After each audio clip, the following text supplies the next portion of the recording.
What the fuck happened? After I shitted on the Raw reunion episode, I thought Raw was just going to utilize a bit of the past yet again because, like, promoted on the show, it will be Trish Stratus and Larry King Lawler coming on SmackDown the next night, and the second half of the show was literally the best segment of the show, let alone the 24/7 championship match being in a literal just mixed tag team match with the Lumberjacks involved. Them literally bringing back R-Truth, like Drake Maverick, back into the ring, and then flipping him back inside the ring. And then a few moves happen. The females get to break up the pin. I don't know what happens if you break up the females' pin if you're a male. And then it just, R-Truth just squashes Drake Maverick one-on-one. He is the GM of 205 Live, and he's obviously a professional wrestler, so why doesn't he ever pin anybody clean? I don't know. R-Truth just wins, and we get a babyface smile until everybody just piles up on R-Truth. And then Mike Kanellis comes out of nowhere. The ref had to get some pins. It was like 1, 2, 3. I don't know who the fuck win. I just pinned, and then somehow Mike Kanellis, I don't even know if he pinned him or not. He just ran off with the 24/7 championship, went back to his wife, thought he would respect him over the last few months, and then, you know how Maria Kanellis actually asked to see Mike after wrestlers were coming in to try to take the 24/7 title? He went to the locker room, said no, and then Maria just said out of nowhere, "I'm gonna kick you in the vagina." Line of the year. I don't give a fuck. Are you good? Maria, they try to give her this crazy bitch wife persona. And this is coming out of the previous persona that she was in the WWE because she worked here before, like 2005 to 2008 or something. She was a interviewer, then became a wrestler later on in her career until she went off to Ring of Honor, where you know her with Mike Bennett until he turned himself to Kanellis until they got closer. Then she helped with the Kingdom with Adam Cole, Matt Taven, and Mike Kanellis. And you don't need to know the history of that bullcrap. I just keep tabs in wrestling, and anything I unnecessarily know, I keep it up for like as long as I go on, so I can babble on about wrestling a lot. Then Maria pinned Mike as soon as like she asked him because I'm a pregnant woman and I need to support the family. Even though you have a husband that's eligible to win it. But thanks nobody can pin Maria. Thinks she's a pregnant woman, and you can just do it anytime she's sleeping. It's possible to pin her without her noticing. So anything that tells anybody that this is an impossibility, that you cannot pin a pregnant woman, completely wrong. All you need is to get her the right drinks, get her fucked up for a bit, and you can choke her. Oh, wow. That was an entertaining segment. Just seeing complete heel bitch, heel wife persona coming out of Maria, taking pictures, gloating around. I don't know why Mojo Rawley was just sitting there like a little fucking stiff. And then she took photo shoots. Then Braun Strowman came later, like the second half of the show. And I don't know why he was just there, being like, kill that dumb fucking bitch. Whatever, that wasn't the most important part of the show. We had a gauntlet match to see who will be facing AJ Styles for the United States Championship. I think we started off with Rey Mysterio facing off against Andrade. I know, facing off against like two other guys until getting eliminated by Andrade off his little DDT. Then he started ripping the mask out. Rey Mysterio had this really off-sync move when he was trying to go for a roll-up, trying to miss, trying to dodge Sami Zayn trying to pin. Then they botched a schoolboy from the corner and then went for some other random pin, and Sami Zayn tried to build it up to be like some while they botched it up. And Rey Mysterio's first wrestled Cesaro. I apologize. It was a really good start. We went a bit fast paced. It shouldn't have been a commercial long. It should be like a few Hurricane Ranas. It did get some nice European uppercuts. A springboard into a crossbody. Went for a European uppercut. It was. I like Cesaro and Rey Mysterio wrestling. I'm sorry. I'm a big mark when it comes to like high impact moves and shit like that. It's cool because Cesaro's a great wrestler. And they try to give him the tracksuit again. like he had back in 2013 when he had fuck, I forgot that bitch that he had. She used to be in Total Divas, and they totally marked her out because she was a terrible wrestler and did nothing else. Then Andrade came out and tried to literally rip the shit out of the mask out of Rey Mysterio. They're not gonna build anything up to it. Just know that they used to feud. Then Andrade just beat just caused Rey Mysterio to lose and tried to take the mask off. Ricochet came out of nowhere. Then a decent match. A lot of reversals, a lot of no selling. He tried to do that run wall thing on his chest, and then it just came off to a fake kick into the elbow thing that Andrade does. That was a pretty good showing. I didn't mind it because gauntlet matches are never used for that many minor championships. The Intercontinental title is not that relevant in the United States. Title needs some way to pick it up other than Ricochet and AJ Styles need to feud. Like nobody else in the roster deserve a championship opportunity. That's total bullshit. I didn't mind the gauntlet match, but like thanks to I'm really pissed off. Thanks they don't implement tournaments anymore for championship matches. Even though the titles are getting stale, I think a tournament should switch things up. Other than to give a tournament to any other random thing that is trying to chase relevancy, like the women's division or the cruiserweight or anything the UK NXT fags are doing. Just I want something else to make Raw watchable. And actually displaying more characters in your roster was alright, but I didn't mind this gauntlet match.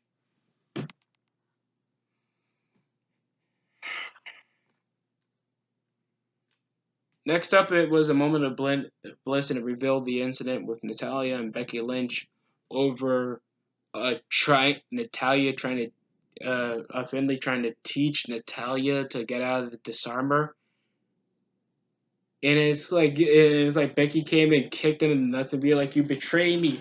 It's like, how in the fuck did he betray you? It's like I don't know, because I don't go into backstage scuffles involving shoot in the shoot or back this is the same guy who gave Becky Lynch earlier in the year a chance to compete in the Royal Rumble and win it, and then you call him a traitor because she's helping wrestlers out, and then they just fought before the show even started,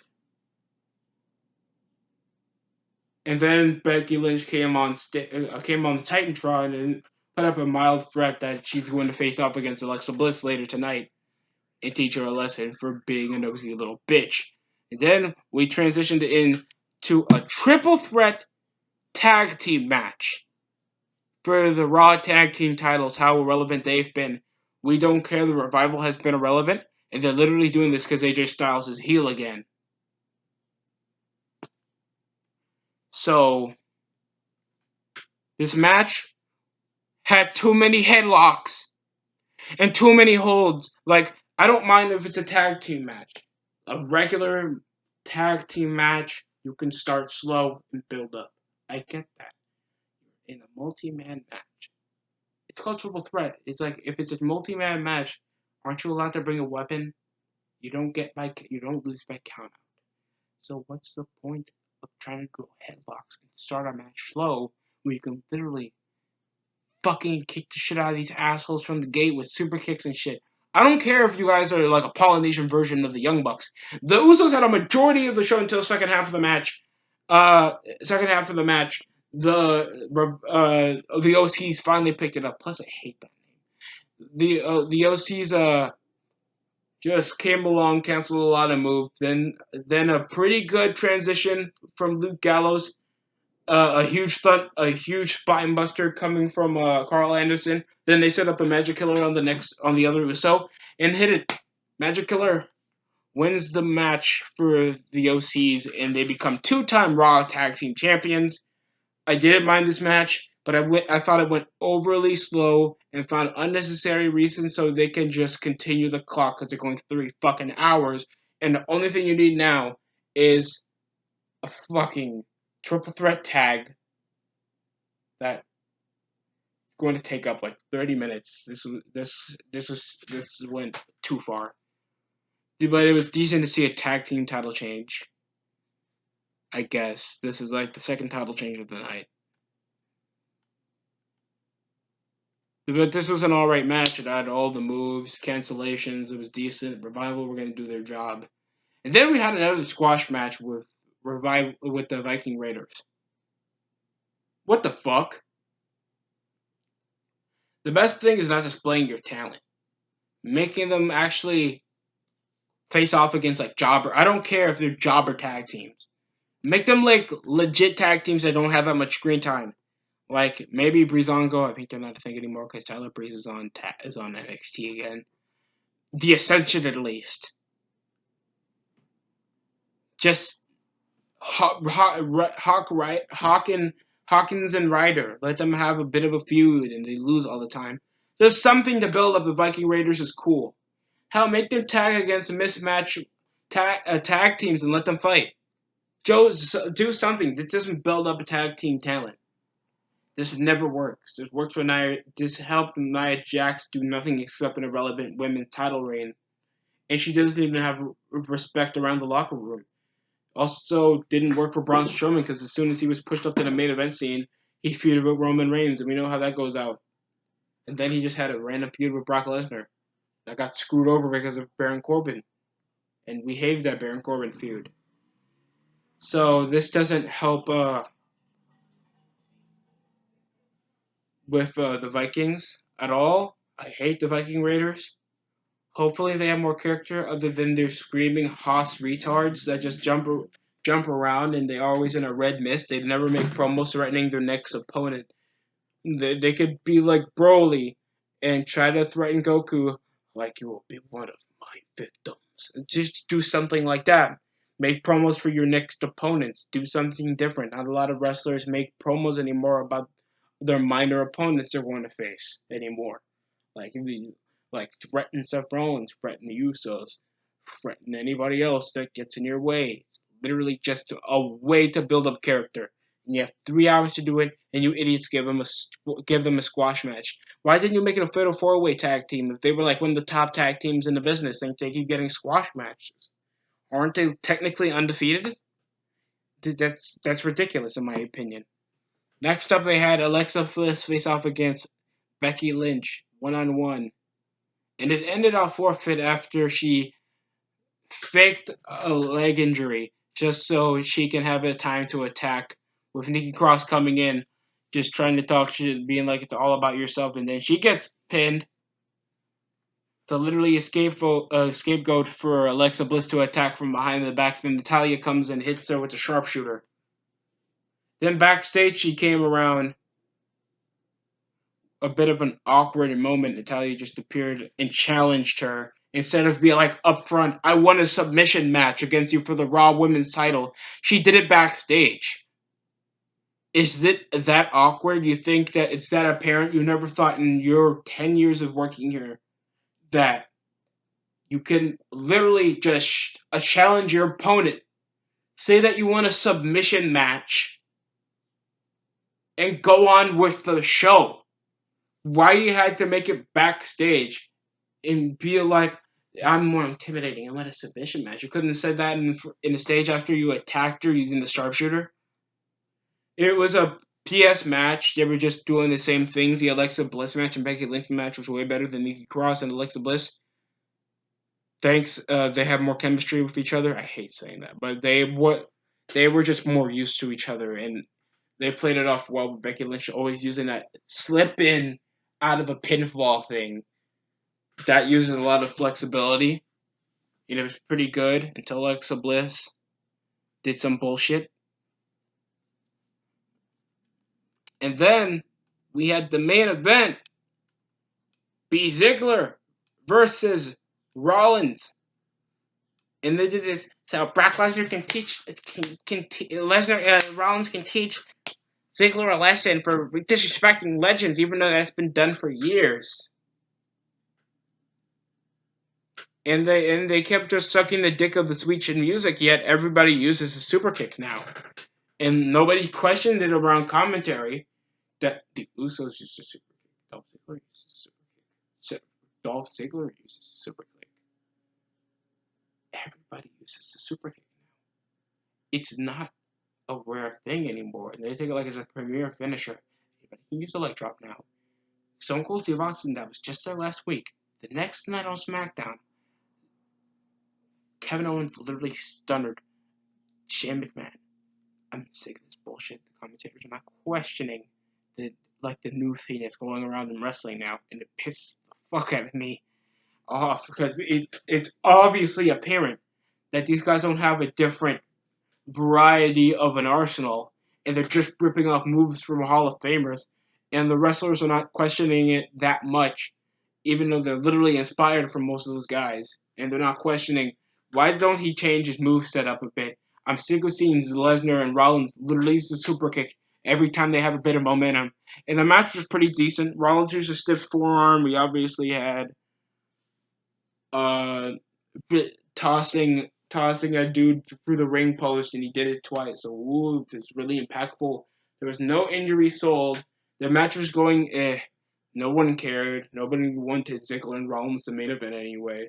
Till Lesnar came. Rollins came and used a distraction, then Lesnar clotheslined the shit out of Rollins, beating the shit out of him, German suplexing him outside, and then guess what? The magical thing. The beautiful fan base of professional wrestling thinks how cringe Rollins has been being an annoying world champion, not being championship material at all, and fucking up the entire fan base and disrespecting our intelligence, thinking that we're jealous of him and Becky Lynch completely makes me sick.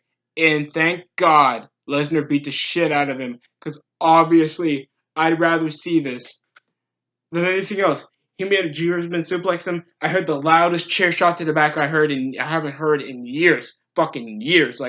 Since the mid or early 2000s. I marked out of this because I actually wanted to see Rollins get his ass beat. And that's why YouTubers online be absolutely ecstatic seeing how much heat Lesnar got, and more of the excitement of seeing Lesnar beat the shit out of Rollins. Then he F5'd him on the steel chair twice, making him bleeding out of his mouth. Even Paul Heyman was telling him to stop. Lesnar wasn't going to stop. He stopped beating the shit out of him as soon as he was picked up on a stretcher. Then the Usos came and Roman came to check up on Rollins as soon as he was getting carried out backstage to the ambulance truck. And then Becky Lynch is sitting around not being like, people already know that they're dating. They even issue it on commentary. They even try to utilize that on a feud with Baron Corbin and Lacey Evans that I haven't seen on TV lately. Uh, then they start getting attacked by the OCs and Samoa Joe, while Becky Lynch gets nothing because no one cares about Becky Lynch.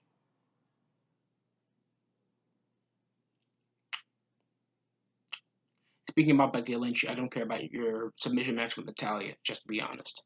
And then, a huge ass lit attack Lesnar F5's Rollins.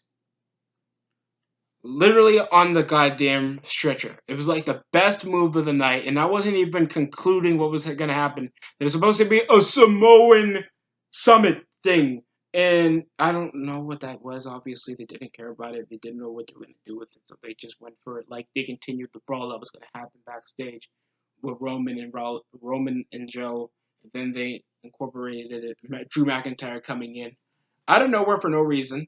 Even though he's a Raw superstar, the majority of what he's doing is on SmackDown. Then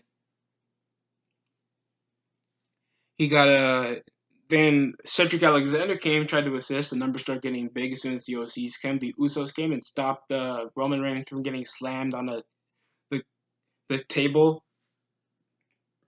Then Cedric Alexander, the lit ass jump from the Minitron up top the guys. It was the best moment of the night. I'm shocked they didn't get a huge ass pop. Everything was going fun. Double super kick on Luke Gallows. Everybody was attacking. Roman Reigns got the spear. A huge ovation occurred. And that was Raw. The last few minutes were like maybe the best in television. Maybe the best moments on Raw all year. I can't lie. I wanted to see Rollins get his ass beat as much as you do. And you know it. I did not like Rollins or Kofi Kingston as world champion. I'll talk about what happened on SmackDown later, because I am just pooped out right now. And watching Raw was literally entertaining as hell. It was decent seeing Maria Kanellis become United States 24/7 champion.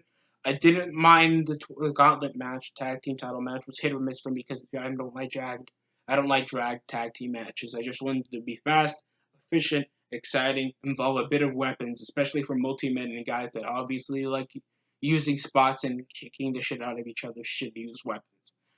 I liked the attack on Rollins. It was fun. It was brutal. It's going to build up to something. Thanks, these guys got a big pay per view, and they obviously want to make it bigger than Rollins and Lesnar in another one-on-one predictable showdown. And the post match assault for everybody to get involved in maybe a multi-man tag that happened the next week. Just something to build up because you want people to watch your show, and you have 2 weeks left before you go to SummerSlam. And I like the show. I'm gonna give it like a 6 out of 10. Good showing. I thought the weakest moment of all was Becky Lynch because she barely built up anything. There's barely any storytelling. She just is like shutting up the haters. She has no other character. Everybody knows that she's dating Seth Rollins, and yet to do nothing with it. She didn't even have an emotional moment backstage. She didn't even get assaulted by Becky from a Natalia like the Usos and Roman Reigns did because no one cares about her. And Rollins is taking all that shit like a champ, literally vomiting out blood, showing how vicious Lesnar can be. That's what I want to see on Raw, and I know that's a rarity that's going to happen on Raw now. And that's the saddest part of all. This was a good show. Like, it's a 6 out of 10. I thought everything was decent. I thought some stuff was unnecessary, and some stuff was entertaining. But 24/7 Championship going to uh, Maria was quite entertaining. I did not like the Street Profits every time coming up on Raw because they're sort of charismatic with just referencing WWE superstars and trying to hype up the show when they're literally feuding with nobody else. And they're NXT Tag Team Champions, so take your shit there. I don't care. I hate them doing this so they can force upon the throat more NXT talent. It pisses the shit out of me. And this nigga trying to randomly scream "burn it down," trying to think that he can literally make himself over, ripping off other shit from other wrestlers. I don't even know a goddamn catchphrase from the Street Profits, except that they hold red cups. One nigga holds red cups, and the other one tries to use current slang so it can literally get over with the younger audience when it's obviously not working and nobody wants to see them anymore. It's just not my thing. I don't like watching it. I don't like watching NXT 24/7. It kind of sucks for me. I will watch takeovers, and when it comes to major episodes for NXT, maybe I'll take my time to watch it. I sadly did not watch, like a few weeks ago, the Irish Shirai and Shayna Baszler steel cage match. And it must have been entertaining. I think Irish Shirai turned heel, and that must have been much. Anything else? The show was watchable, and that's a huge positive to say.